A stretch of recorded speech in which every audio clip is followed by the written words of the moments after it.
तर वाढदिवसाला शुभेच्छा देण्यासाठी फोन करत वाढदिवसाला आम्ही सगळे भेटायचो, इथं काटेवाडीला ते यायचे आणि आम्ही सगळे जमायचो.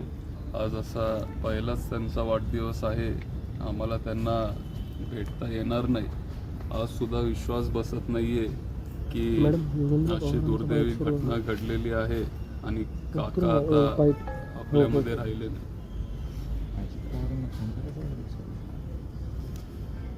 माझा वाढदिवस असताना ते मला फोन करायचे, त्यांचा वाढदिवस असताना मी त्यांना एखादा मेसेज करायचो, कारण ते कामात एवढे व्यस्त असायचे की फोन आता काय उचलतील नाही उचलणार सांगता येत नव्हतं. त्याच्यामुळे एखादा मेसेज किंवा जर भेटले, जर इथं कुठं आजींकडे आले तर मग आम्ही भेटून त्यांना शुभेच्छा द्यायचो. सुरुवातीचा काळ फार अवघड गेला, कोणाला विश्वासच बसला नाही की असं काहीतरी झालंय. मी तेव्हा बारामतीतच होतो, लगेच मी तिथं विमानतळावर एक 10 मिनिटात पोचलो. ते सगळं बघितल्यावर मनाला वेदना झाल्या. सगळे बारामतीकर तिथं जमलेले.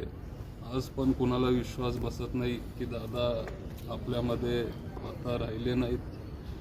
बारामतीमध्ये त्यांनी एवढी कामं केलीत, पुढच्या 25 वर्षाचा 50 वर्षाचा विकास डोळ्यासमोर ठेवून पवारसाहेबांच्या मार्गदर्शनाखाली ते तशी ती कामं करत आलेत.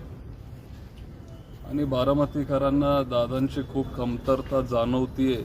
जिथं कुठं आम्ही जातोय, जिथं कुठं आम्ही फिरतोय, लोकांना असं वाटतंय की बारामतीकर आता पोरके झालेत आणि दादा अजून काही वर्ष पाहिजे होते, अशी लोकांची भावना.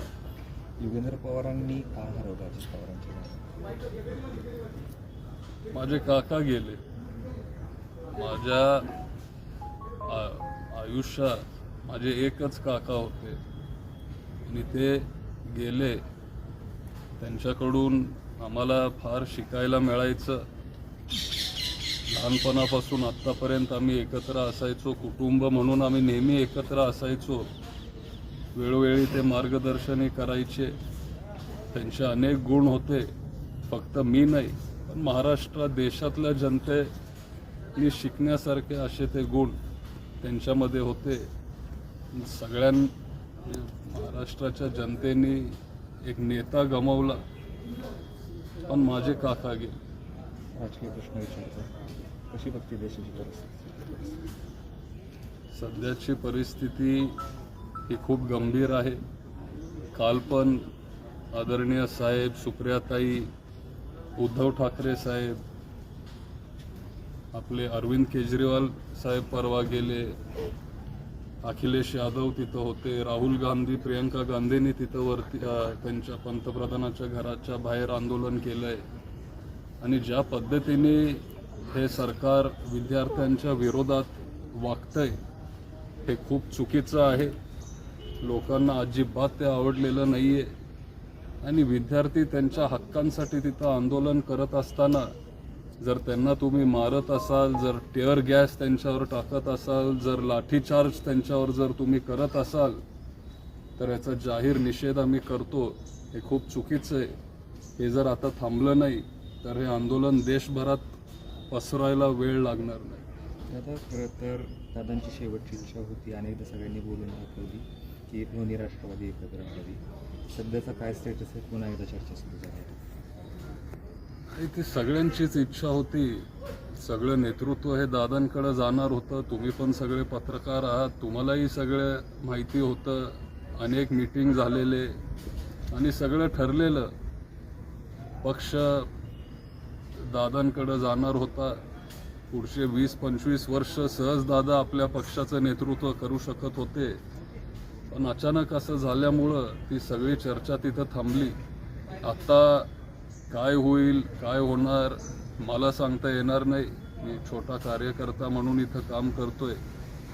जर चर्चा चालू असेल तर ती वरिष्ठ पातळीवर चालू असेल, पण आता काय होईल हे मला तरी सांगता येणार नाही. कुटुंब म्हणून कधीतरी चर्चा करत असाल?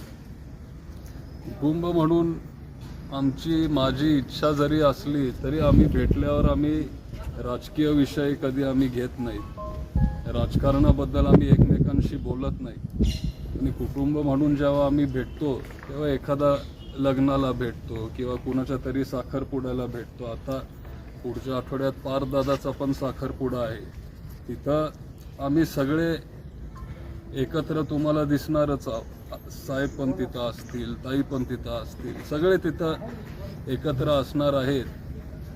पण तिथं भेटल्यावर एक आनंदाचा क्षण असतो किंवा कुणाचं तरी लग्न होत असतं. त्याच्यामुळं आम्ही राजकारण किंवा इतर विषय तिथं बोलत नाही.